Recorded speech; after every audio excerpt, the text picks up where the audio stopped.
La France est en guerre. Notre ennemi, c'est Daesh. Il ne s'agit donc pas de contenir. Have ramped up their contributions to our military campaign, together with 65 countries that have joined an American-led coalition. Каждое цивилизованное государство сейчас обязано внести вклад в разгром террористов. И не декларациями, а конкретными действиями.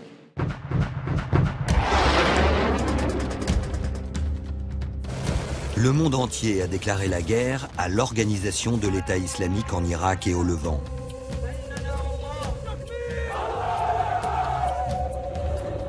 Pourtant, Daesh est toujours là, imposant sa loi sur une partie de la Syrie et de l'Irak et envoyant ses kamikazes à l'assaut des 5 continents.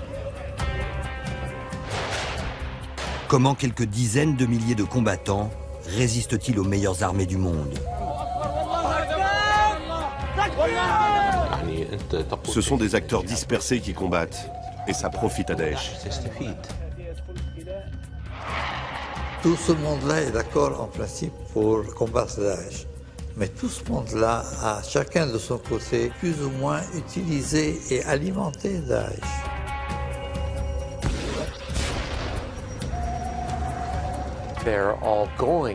Tout le monde avance dans la même direction, mais certains courent et d'autres marchent doucement. Et si la lutte contre l'international de la terreur cachait en réalité une autre guerre, un conflit plus large qui bouleverse l'équilibre mondial? This is a global war, a third world war by other means.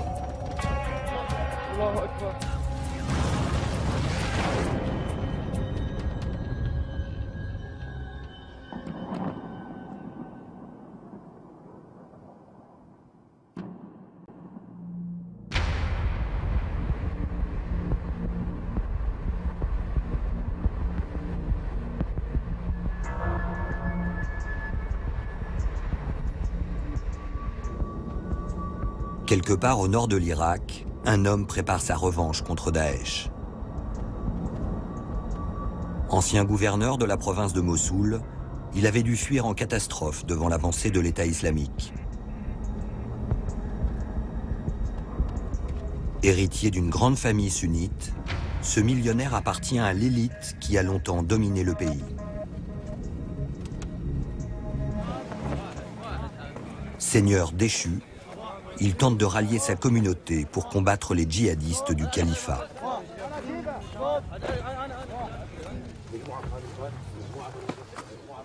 العقيد عبد الرزاق جبر خضر امر فوج الثالث الخاص اللواء الاول الفوج في التدريب سيدي. الاطراف هذه كلها تصبيح كامل؟ لا مو تصبيح كامل، الاطراف كلها تصبيح ثلاثة حتى الجامات مالتها ايه بس هذوك اللخخ بقيه كلها كلها.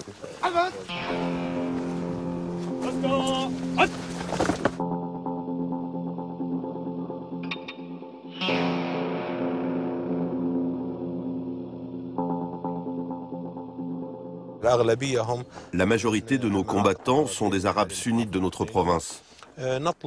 Nous faisons appel aux volontaires. On a d'abord rassemblé plus de 500 combattants, puis 1000 dans un deuxième temps.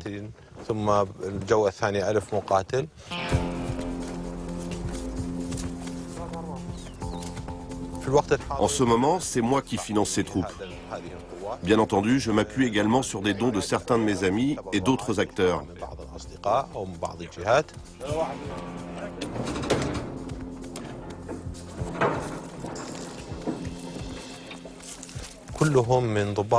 Les officiers sont tous issus de l'ancienne armée irakienne. Ils ont participé à la guerre contre l'Iran en tant qu'officiers. Ils ont donc une très bonne expérience militaire. Ils préfèrent servir votre armée plutôt que l'armée irakienne officielle? Pour dire la vérité, ils n'ont pas vraiment confiance dans les troupes de l'armée irakienne. Surtout ceux originaires de Mossoul, ils sont particulièrement maltraités.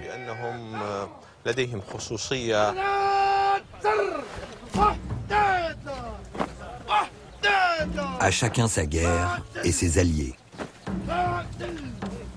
Le gouverneur s'appuie sur les anciens officiers de Saddam Hussein pour bâtir son armée privée. L'objectif est double, expulser Daesh, mais surtout défendre les intérêts des sunnites face au régime de Bagdad aux mains des chiites. Tapi dans son bunker, il concurrence directement l'armée nationale irakienne.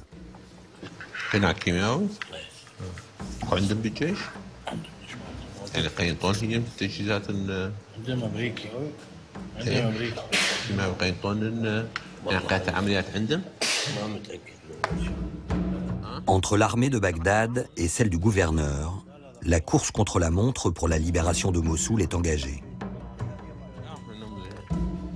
La deuxième ville d'Irak est le bastion de l'État islamique.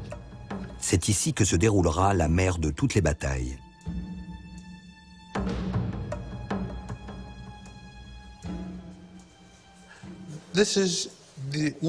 C'est la ville de Mossoul. Et là, c'est l'aéroport. Nous ne sommes pas loin aujourd'hui. Quand la bataille va-t-elle commencer? Nous attendons la décision. Cela ne dépend pas que de nous. Ça dépend de qui? De Bagdad et de la coalition. Quand ils prendront la décision d'attaquer, là, nous pourrons atteindre Mossoul d'un seul coup.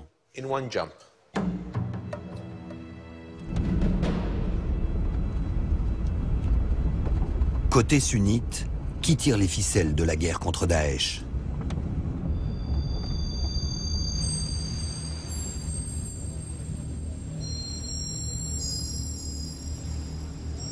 Une partie de la réponse se trouve à Dubaï, dans les Émirats arabes unis, où siège une sorte de gouvernement irakien en exil. C'est là que se réunissent les anciens responsables sunnites du pays. Depuis la chute de Saddam Hussein, ils ont financé l'insurrection contre le régime de Bagdad, avant de se faire déposséder du pouvoir au sein de leur propre communauté par les djihadistes de Daesh.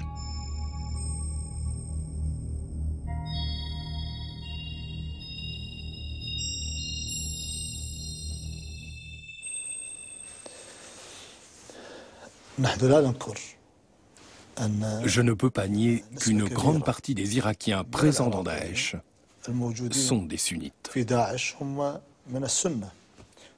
Mais la plupart sont des victimes de l'injustice, de la haine, de la marginalisation, de l'humiliation.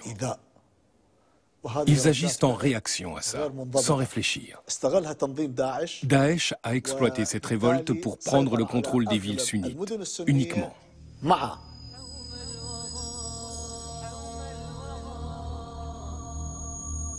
Il y a une haine qui s'explique par le fait que pour la première fois dans l'histoire, finalement, les sunnites ont perdu le pouvoir à Bagdad, un pouvoir qu'ils avaient toujours monopolisé. Et il y a aujourd'hui donc un mouvement massif, il faut le dire, de soutien à Daesh, c'est-à-dire une organisation qui se présente comme le grand défenseur et le grand justicier d'une communauté qui se considère comme victime des événements.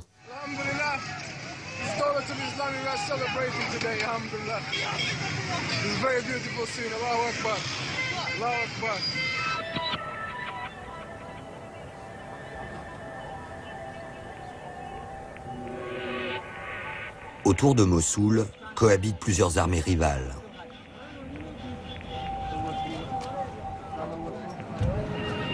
Ces soldats de l'armée régulière irakienne appartiennent aux nouvelles unités formées par les Occidentaux après la déroute face à Daesh.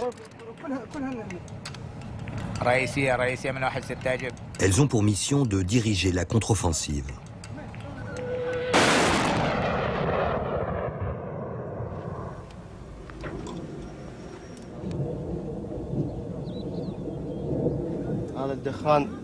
La fumée là-bas, c'est l'impact de nos canons et aussi des frappes aériennes de nos alliés. Daesh, ils sont loin? À 7 km d'ici environ.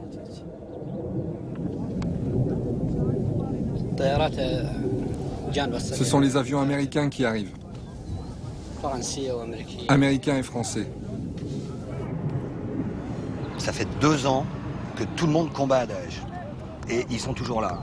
Qu'est-ce qu'ils ont de spécial? Qu'est-ce qu'ils ont de plus? Non, ça ne fait pas 2 ans. C'est seulement depuis que Daesh a frappé à l'extérieur de l'Irak et de la Syrie qu'a vraiment commencé la guerre. C'est seulement quand ils sont partis commettre des attentats en Allemagne, en Suisse, en France. C'est là que vous avez commencé à vraiment les combattre. Avant, vous étiez hésitant. Il faut être blessé pour sentir la douleur. Sans ça, vous ne seriez jamais venu dans cette galère. Regroupant des chiites et des sunnites, la nouvelle armée irakienne est censée incarner l'unité nationale. C'est quoi ce drapeau? C'est le portrait de l'imam Hussein.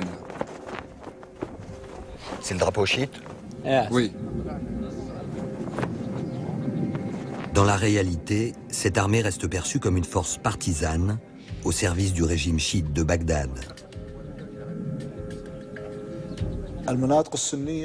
Daesh, c'est un fléau. Mais la vérité, c'est que nous avons encore plus peur de la présence des armées chiites. Mais les sunnites n'ont pas dit leur dernier mot.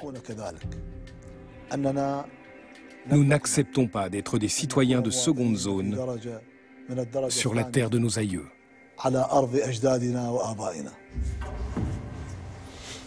L'une des plus grandes victoires de l'État islamique a été notamment de réussir à convaincre les sunnites et les chiites irakiens, qui avaient toujours vécu côte à côte, qu'ils ne pouvaient plus vivre ensemble.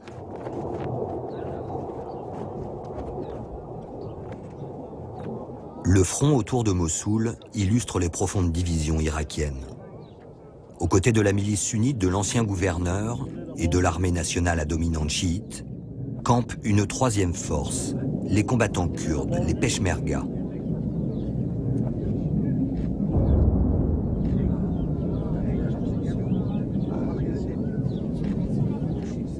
En intervenant en première ligne pour repousser les djihadistes, ils ont instauré une sorte de frontière officieuse qui sépare le Kurdistan du reste de l'Irak. Ici, on est au Kurdistan. Ce poste, c'est la terre du Kurdistan, la zone des Peshmerga. Par là, ce sont des villages arabes et là-bas des villages kurdes.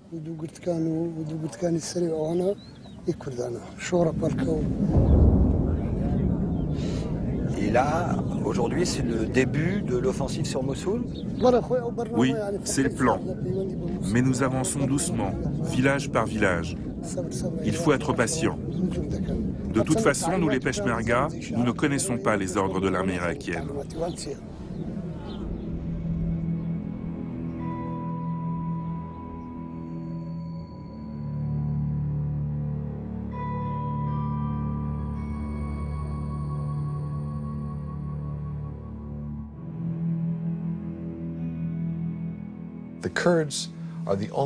Les Kurdes sont les seuls à faire preuve de la même rage de combattre que Daesh. Nos études psychologiques montrent qu'ils sont les seuls prêts à se battre et à mourir pour leur identité kurde. Les combattants montaient au front en taxi, les étudiants les ravitaillaient, ils n'étaient pas payés depuis 6 mois et malgré cela, ils étaient les seuls à résister à l'État islamique. Ce chercheur américain a passé plusieurs semaines sur le front à étudier et comparer la motivation des différents combattants. Là, c'est un combattant de Daesh. Il ne veut même pas entendre parler des chiites. Je n'aurais aucune confiance dans les soldats irakiens. Aucun d'entre eux ne possède la même volonté de combattre que Daesh.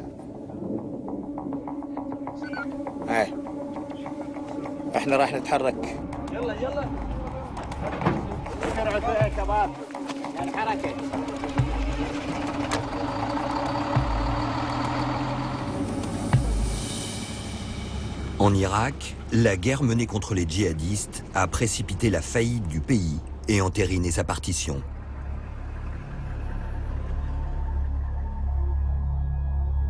Daesh prospère sur ce chaos.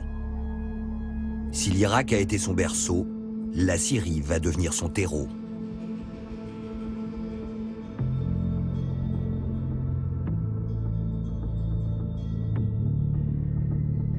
Homs, vitrine du martyre enduré par la population syrienne.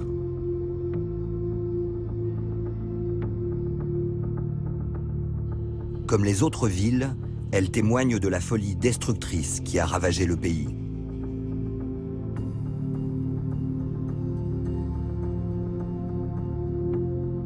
L'État islamique n'est qu'un des acteurs de cette guerre totale. Avant d'imposer sa loi, il a bénéficié d'un allié de poids, le président Assad lui-même, prêt à tout pour sauver sa dictature. Dès les premières heures de la révolution, il cherche à diviser l'opposition et libère du bagne de Sednaya les prisonniers islamistes les plus radicaux. Un détenu a été le témoin de ce pacte avec le diable.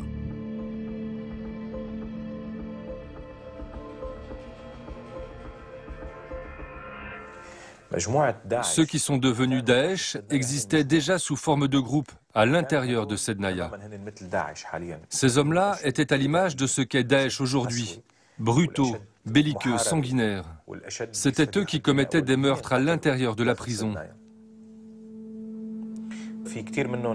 Beaucoup ont combattu en Afghanistan, en Tchétchénie, en Bosnie, en Irak et au Yémen. Au sein de l'école du djihad, ces hommes-là sont des symboles mondiaux. Et ce qui est terrible dans cette histoire, c'est que le régime a commencé à libérer ces islamistes 2 semaines avant le début du soulèvement populaire. Il savait que quelque chose se préparait en Syrie. En libérant les principaux cadres du terrorisme islamique, Bachar al-Assad ouvre les portes de l'enfer et transforme son pays en terre de djihad, de guerre sainte.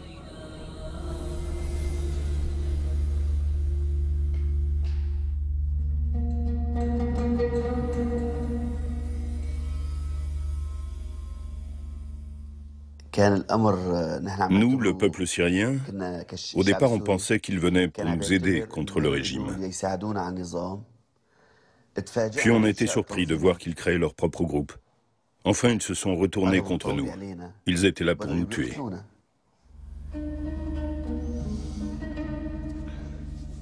Le piège se referme sur les rebelles de l'armée syrienne libre. Ces volontaires deviennent les proies des professionnels du djihad.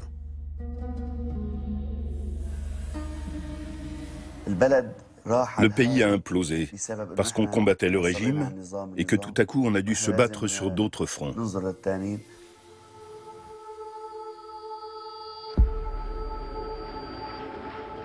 En utilisant Daesh pour affaiblir ses ennemis, Assad a gagné la première manche.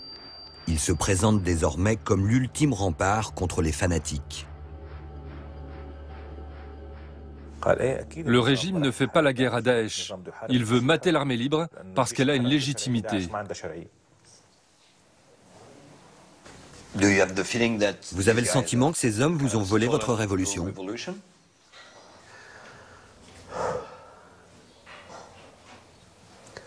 Hélas, oui. Ces étrangers nous ont fait passer pour des mécréants, des renégats, nous les enfants du pays. Mouchoir.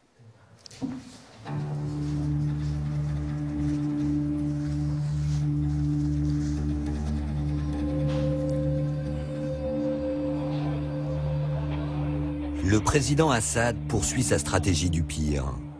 Il invoque la solidarité religieuse et fait appel à son allié chiite comme lui, l'Iran, et surtout à son bras armé, le Hezbollah libanais. La lutte contre Daesh devient le prétexte d'un conflit régional.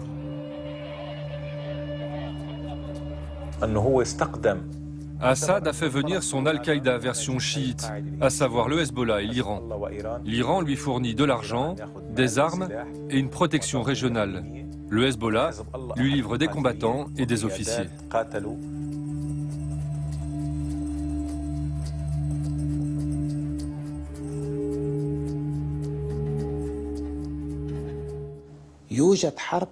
Nous avons affaire à une guerre politique et non pas religieuse.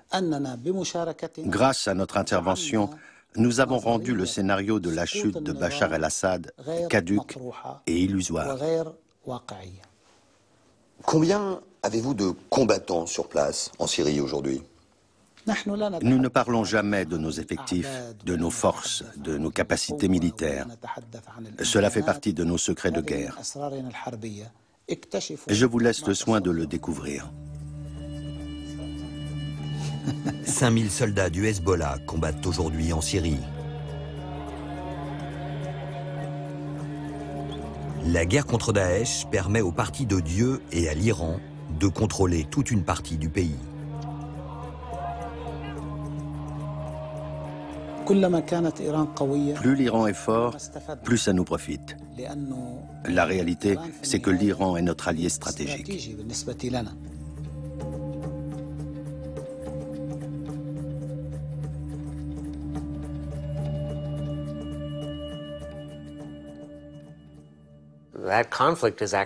Cette guerre est en réalité le symptôme d'un conflit encore plus grand.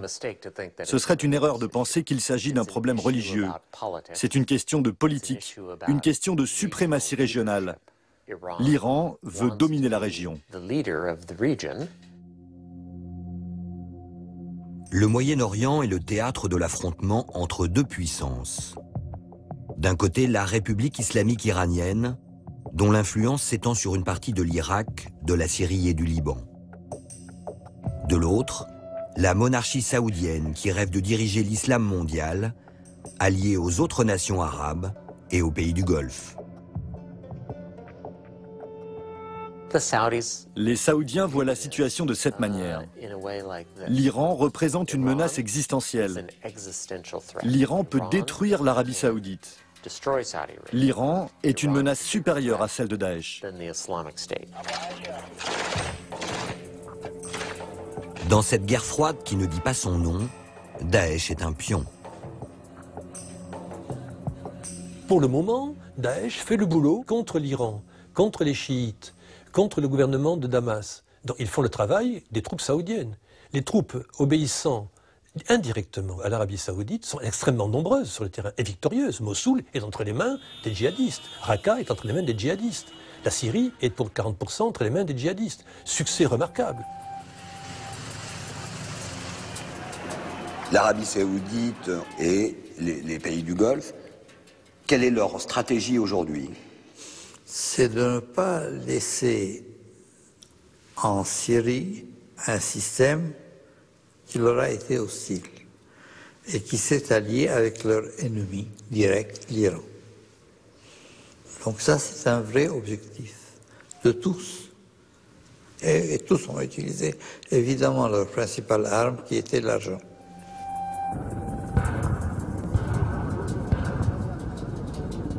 Dans ce duel pour la suprématie régionale, l'Arabie saoudite et ses alliés du Golfe disposent de moyens illimités.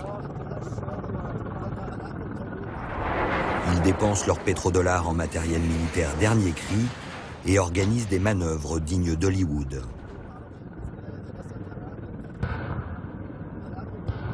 On a deux États qui ont des caractéristiques différentes du point de vue religieux, mais des caractéristiques différentes dans tout point de vue. Les Arabes contre des Persans, une nation millénaire d'un côté, l'Iran, un pays créé en 1930 de l'autre côté, des intérêts pétroliers qui ne sont pas exactement les mêmes. Autrement dit, c'est une opposition globale entre deux États.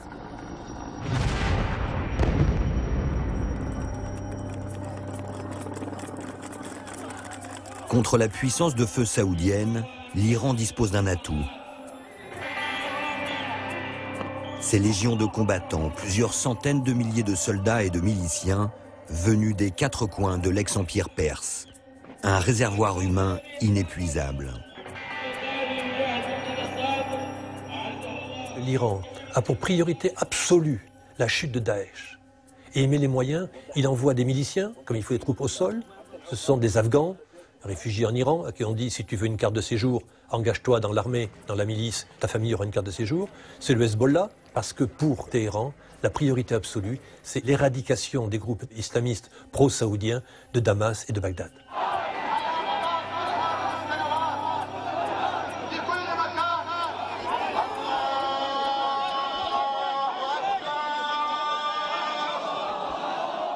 Plus d'1 millier de combattants libanais du Hezbollah sont morts en Syrie.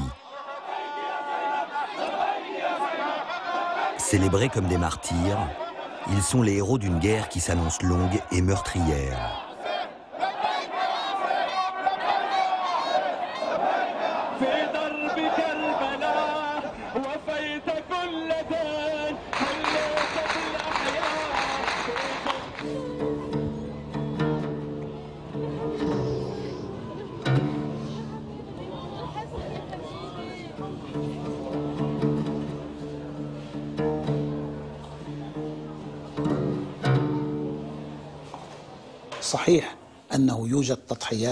C'est vrai que nous perdons des combattants en Syrie.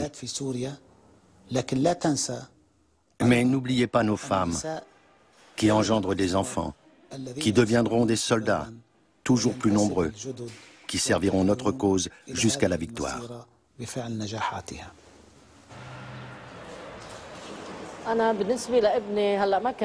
Nous avons accepté son martyre, sans nous lamenter. Dieu merci, Ali est mort en nous faisant honneur. Dans toutes les guerres, certains perdent, d'autres gagnent. Et le sang doit couler. Nous irons jusqu'au bout. Et nous vaincrons, si Dieu le veut.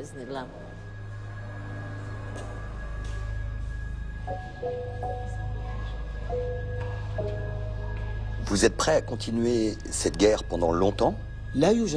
Nous n'avons pas d'autre choix que de continuer, jusqu'à ce qu'on remporte le dernier round. Combien de temps l'Iran pourra-t-il nourrir son effort de guerre? Et avec quelles conséquences pour l'avenir de la région? Daesh se nourrit de cet affrontement entre l'Iran et l'Arabie saoudite. D'autant que la monarchie saoudienne a longtemps fermé les yeux sur les crimes des djihadistes.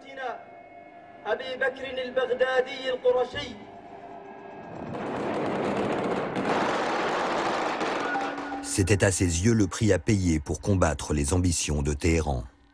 Ces mouvements djihadistes, ils croyaient les contrôler, puisqu'ils les finançaient.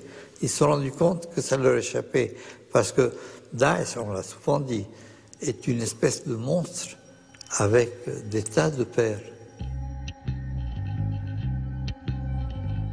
Sur l'échiquier du Moyen-Orient, Daesh était le fou.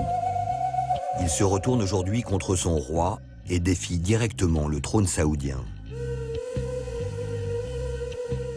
On a vu l'État islamique s'engager dans une campagne de terrorisme et les dirigeants saoudiens ont de très gros soucis à se faire parce que les contradictions de l'Arabie saoudite n'ont jamais été aussi évidentes, à la fois de représenter une autorité religieuse dans l'ensemble du monde musulman et d'être le principal allié des États-Unis dans la région.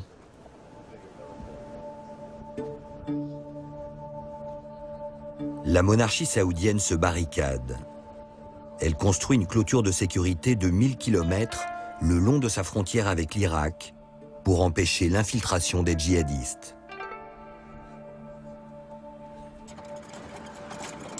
La menace s'étend. Désormais, Daesh s'attaque à tous les États du Moyen-Orient.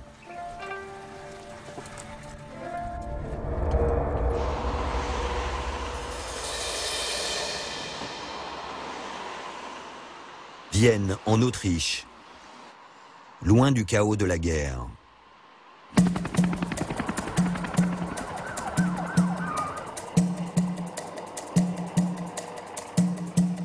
C'est ici que les dirigeants iraniens et saoudiens ont rendez-vous avec les autres nations engagées dans la lutte contre le terrorisme.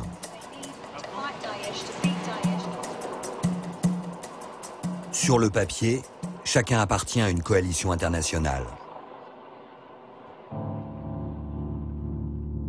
L'Arabie saoudite s'est rangée sous le parapluie américain avec ses alliés du Golfe et les autres nations arabes. L'Iran s'est allié à la Russie et au président syrien Assad. Officiellement, tous affirment combattre un ennemi commun, Daesh. Il n'y a jamais eu en fait une véritable coalition au sens où on pouvait parler pendant la Deuxième Guerre mondiale d'une coalition contre Hitler, par exemple les Occidentaux et Staline. Il n'y a pas d'équivalent dans cette affaire.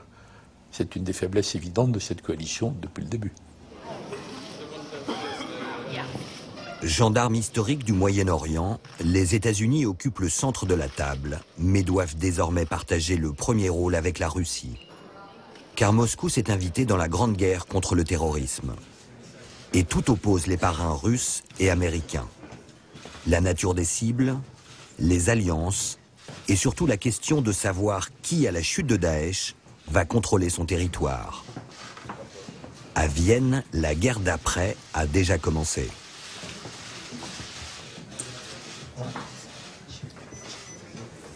The broad range of countries represented, and by the way, it has grown, a variety of competing interests are going to have to be reconciled. And those involved in this conflict with competing agendas are going to have to be willing to prioritize peace. Les Russes, ils ont été plus ou moins éliminés de tout le monde arabe. Ils sont revenus, ils ont rétabli leur position. Ils sont aujourd'hui non pas un des 6 interlocuteurs, mais un des 2 principaux, alors qu'ils étaient pratiquement devenus moins importants, non seulement que les États-Unis, mais même que les Turcs, les Iraniens. Il s'agit de maintenir puisque leur zone d'influence, une sorte de pouvoir. Standing to my right is leverage. Russia. So let me turn to Prime Minister Lavrov.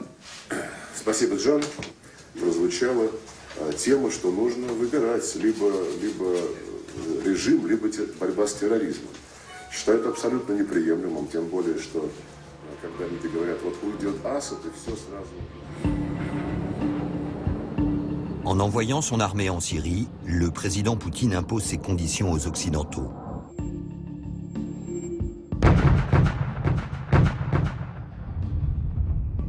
La lutte contre les djihadistes passe d'abord par la défense du régime de Bachar al-Assad. Et il a fallu quand même des mois et des mois et des mois pour que les Russes, dans certains cas, commencent à intervenir contre Daesh. Mais c'est marginal, ce n'est pas leur objectif numéro 1. Pour la Russie, il y a d'autres priorités, qui est d'empêcher la chute du régime. Si empêcher la chute du régime passe par le fait de taper sur Daesh, ils taperont sur Daesh. Le président Poutine est le nouvel homme fort de la guerre contre le terrorisme. D'autant qu'en face, au sein de la coalition qui rassemble occidentaux et pays arabes, les discours d'union ne font plus illusion.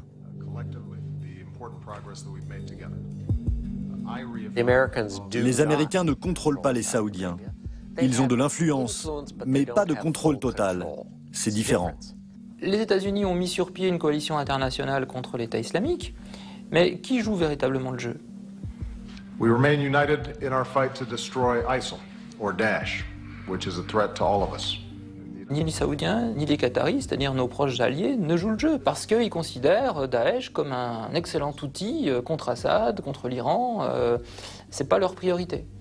Last year, at our summit at Camp David, où est l'aviation saoudienne en ce moment? Tant qu'il n'existera pas un autre sens des priorités, si la priorité absolue, c'est d'éliminer Daesh, il faut en effet une coalition beaucoup plus efficace, beaucoup plus claire, beaucoup plus coordonnée, beaucoup mieux conduite que la coalition actuelle.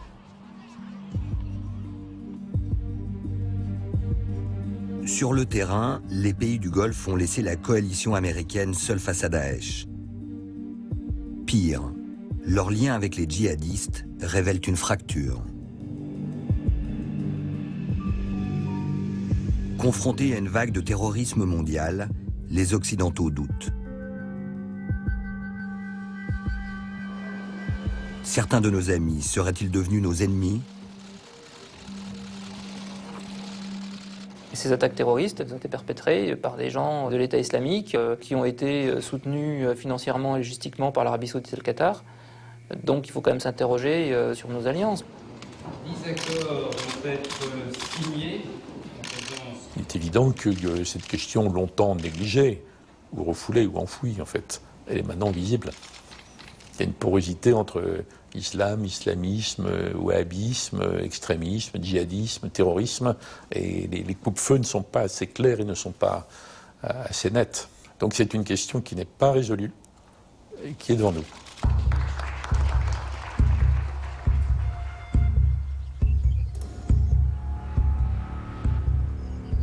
La guerre actuelle ne remet pas seulement en cause les alliances historiques. Elle pose un nouveau défi aux puissances occidentales. La stabilité des frontières du Moyen-Orient, imposée au début du XXe siècle.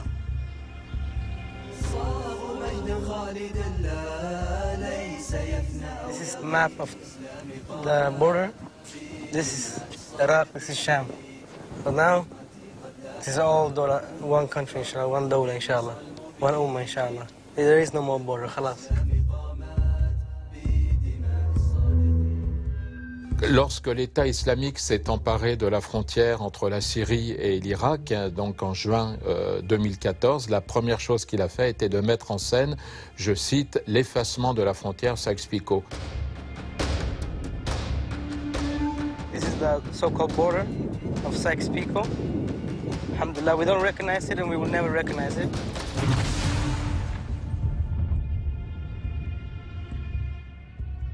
La frontière à laquelle s'attaque Daesh a été dessinée pendant la Première Guerre mondiale par la France et la Grande-Bretagne. Elle porte le nom des diplomates qui avaient secrètement négocié le partage de la région.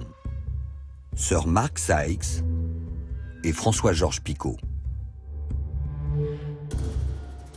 Dans la mémoire collective, ces accords sont restés comme la preuve de la trahison des promesses européennes. À la fin de la Première Guerre mondiale, les Britanniques et les Français dépouillent l'Empire ottoman. Les tribus arabes à qui les Alliés avaient promis un grand royaume unifié sont divisées en plusieurs pays, dont la Syrie et l'Irak actuel.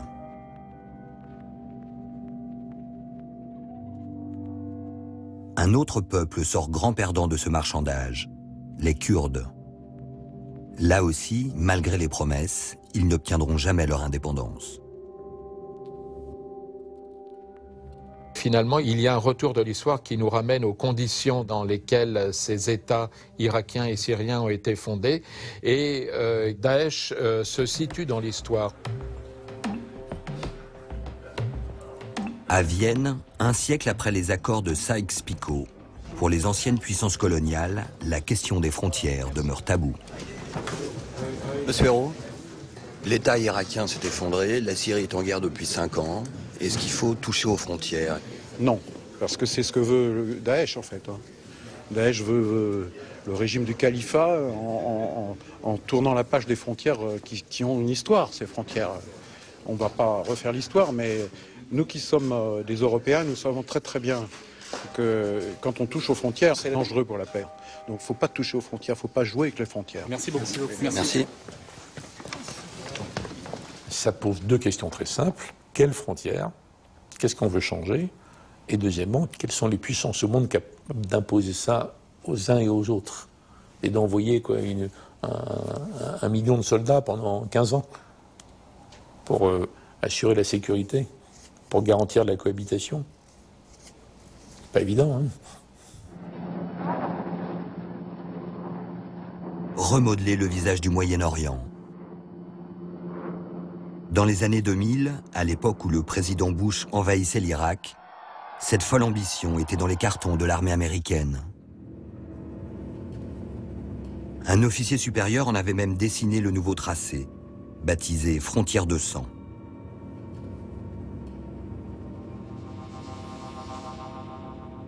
La carte du colonel Peters consacre l'éclatement de la région en une multitude de petits États.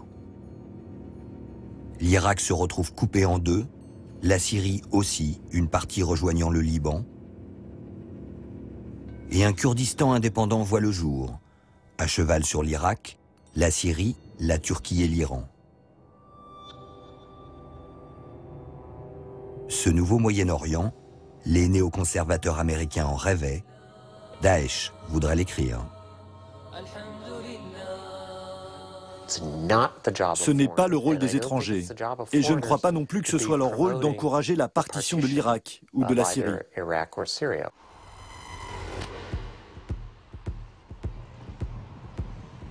Les dirigeants de Daesh savent que les diplomaties occidentales sont par nature conservatrices et qu'elles ne veulent pas remettre en cause, parce que ça ouvrirait une boîte de Pandore sans fin, mais ne veulent pas remettre en cause les États et les frontières. Et c'est ce conservatisme qui permet à Daesh de conserver, malgré les défaites militaires, la place qu'il continuera à avoir, même si c'est sous une autre forme. En réalité, il est impossible de réunir de nouveau les Irakiens. Pourquoi voudriez-vous faire ça? Ils se détestent, ils se méfient tellement les uns des autres. Pourquoi vouloir les forcer à se réunir? Alors il faut modifier les frontières et créer de nouveaux États? Oui, je crois que c'est déjà le cas.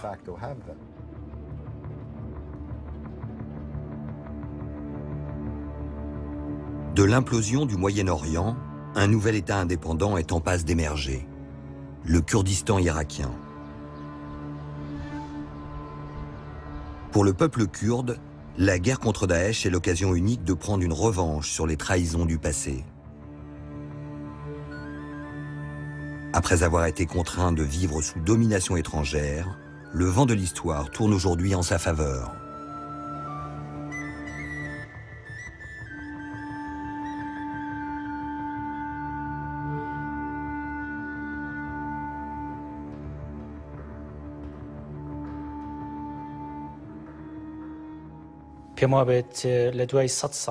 Ça fait plus de 100 ans, depuis le traité Sykes-Picot et la fin de la Première Guerre mondiale, que les Kurdes ont été divisés au travers des nouvelles frontières du Moyen-Orient. On pourrait aujourd'hui mettre en place de nouveaux États démocratiques. Je suis sûr que si vous posez la question aux Kurdes, c'est évident que la majorité sera en faveur de l'indépendance du Kurdistan. La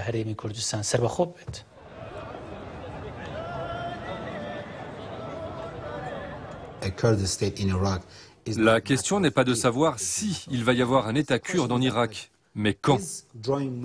Le problème est le suivant. Le fait de tracer de nouvelles frontières offrira-t-il un meilleur avenir ? Je ne sais pas. Les frontières héritées de Sykes-Picot ne sont pas sacrées et il faudra bien les remettre en question. Mais ce qui m'inquiète, c'est de savoir si nous allons corriger une erreur en commettant une autre erreur.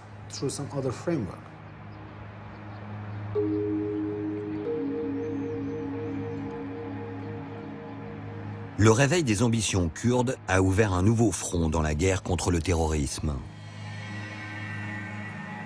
Une course de vitesse s'est engagée entre les Peshmerga, alliés des Occidentaux, et les tribus arabes pour prendre le contrôle des zones libérées.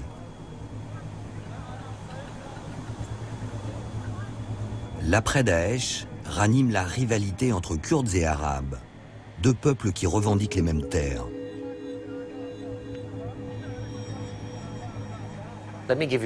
Laissez-moi vous donner un exemple. Dans certaines zones de combat, dans la province d'Assaké, à l'est de la Syrie, alors que les Kurdes avançaient avec l'aide des Américains, où les populations arabes se sont-elles réfugiées? Ont-elles fui au nord, dans les zones kurdes, ou ont-elles fui au sud, dans des zones toujours contrôlées par l'État islamique? Eh bien, elles sont parties au sud. Elles avaient plus peur des Kurdes que de Daesh. Cela va constituer une excellente occasion pour l'État islamique de recruter de nouveaux combattants.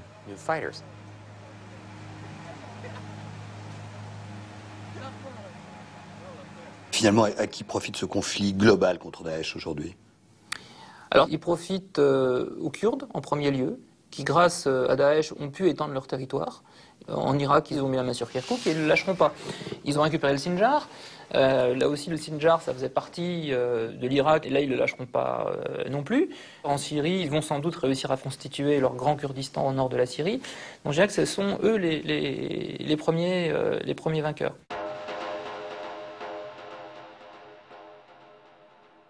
Qui arrêtera l'avancée des Peshmerga? Une puissance régionale est prête à tout pour briser leur élan.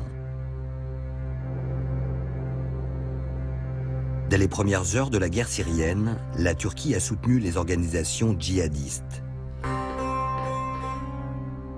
Elle a longtemps partagé une frontière commune avec Daesh et servi de plaque tournante pour les volontaires du monde entier venus grossir ses rangs. La ville de Sanliurfa était même surnommée le Petit Raqqa, en référence à la capitale de l'État islamique.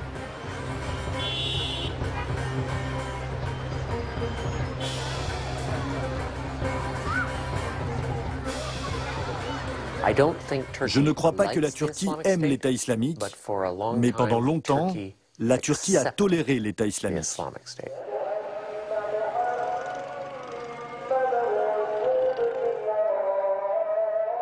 Ils ont alimenté Daesh. Il ne faut pas dire qu'ils voulaient que Daesh gagne.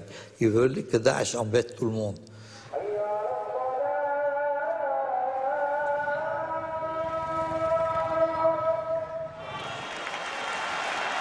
Le président Erdogan se présente comme l'allié des Occidentaux.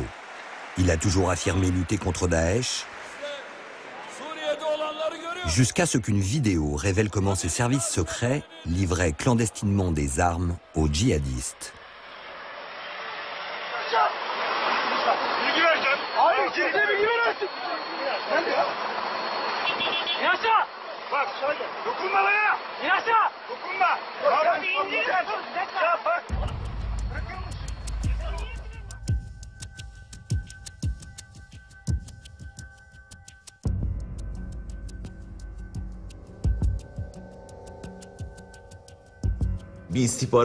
La gendarmerie reçoit une information et décide d'intercepter ces camions. Ils sont arrêtés et fouillés. Mais il s'avère que les chauffeurs sont des agents des services secrets turcs. Une fois descendus, ils prétendent transporter de l'aide humanitaire.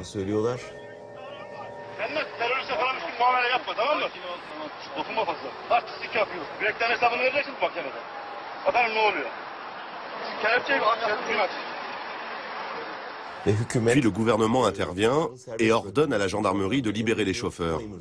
Et enfin, l'ordre tombe de laisser les camions passer en Syrie. Le journaliste qui a révélé le double jeu du président a été condamné à 5 ans de prison.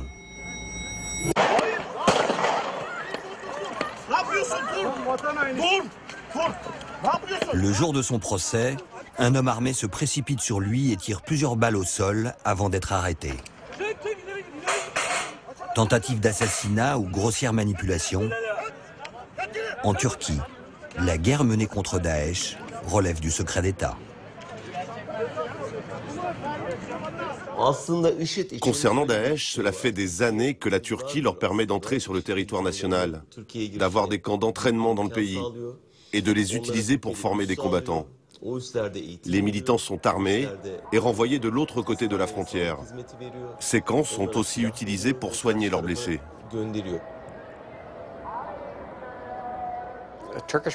La priorité des Turcs, ce sont les Kurdes et pas l'État islamique. Et donc pour eux, le problème numéro 1, c'est de faire en sorte que l'autonomie des Kurdes d'Irak n'ait pas d'effet de contagion, qu'il ne s'établisse pas de connexion durable entre les Kurdes d'Irak et les Kurdes de Syrie, tout le long de la frontière, et encore moins entre ces Kurdes-là et les Kurdes de Turquie. Et ça devient obsessionnel, ça devient central.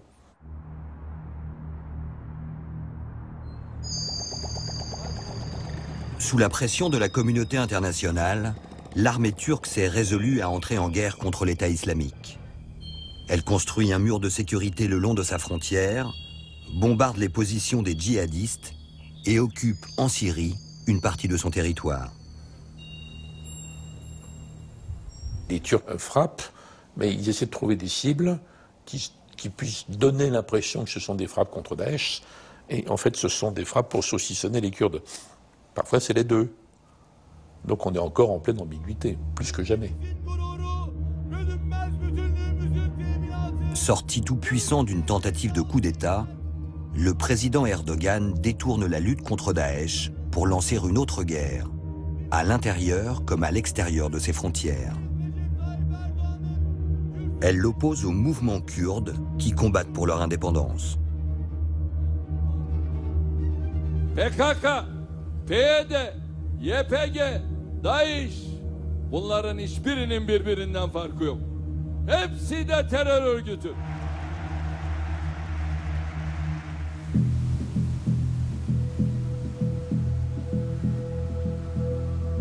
La guerre mondiale contre Daesh a dégénéré en un conflit dont personne ne maîtrise l'issue. La lutte contre le terrorisme a laissé la place à une nouvelle guerre, où l'on se bat pour le contrôle des terres et des populations. Bombarder sans programme politique sérieux, ça peut affaiblir Daesh, mais pas l'éliminer.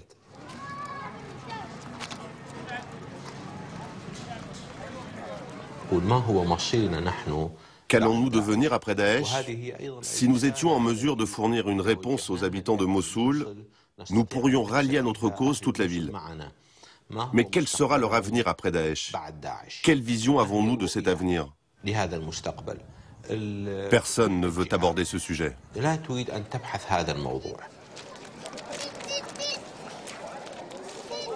À quoi ressemblera l'après-Daesh? La guerre a déjà fait des centaines de milliers de victimes et transformé la région en un immense camp de réfugiés. Le chaos nourrit le djihadisme et la terreur déborde des frontières du Moyen-Orient. La force de Daesh n'est pas une force militaire. C'est bien cela qu'il faut comprendre, sinon on tombe dans le piège de Daesh qui consiste à considérer que le conflit peut être réglé uniquement militairement sans offrir aux populations des solutions alternatives à ce que leur offre aujourd'hui l'État islamique qui surfe sur les haines et sur les peurs. Mais il faut reconnaître que ces haines et ces peurs sont une réalité qu'on ne peut pas faire vivre côte à côte des gens qui se sont massacrés et qu'il faudra certainement beaucoup de temps pour retrouver un vivre ensemble.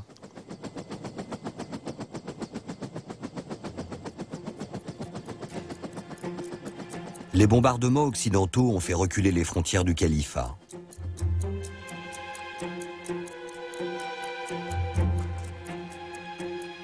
Toutes les armées, sunnites, chiites, kurdes et même turques, convergent maintenant vers son territoire avec la même ambition, prendre la place de l'État islamique.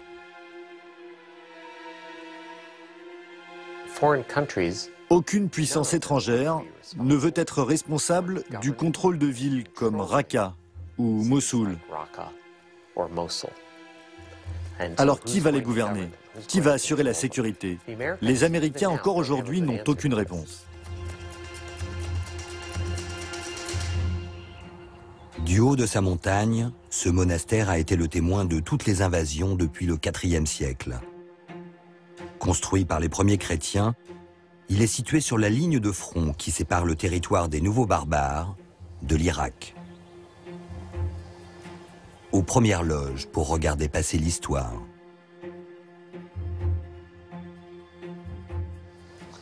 Mossoul est juste en face de nous.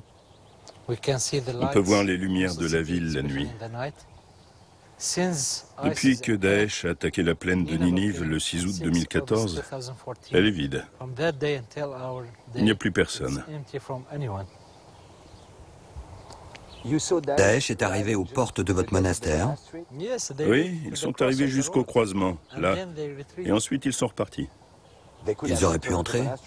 Oui, bien sûr. Ils auraient pu le faire exploser, comme ils l'ont fait avec d'autres lieux.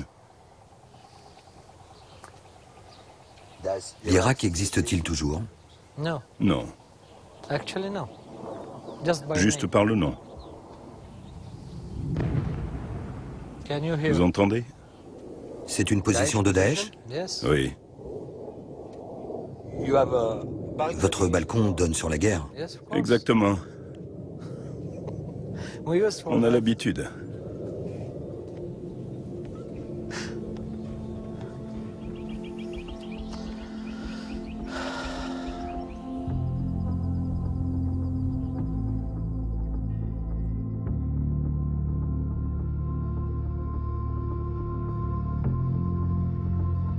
Chaque soir, les lumières de Mossoul brillent comme des soleils noirs, narguant les ennemis du califat. Elles sont les feux de cette autre guerre qui n'en est qu'à son commencement.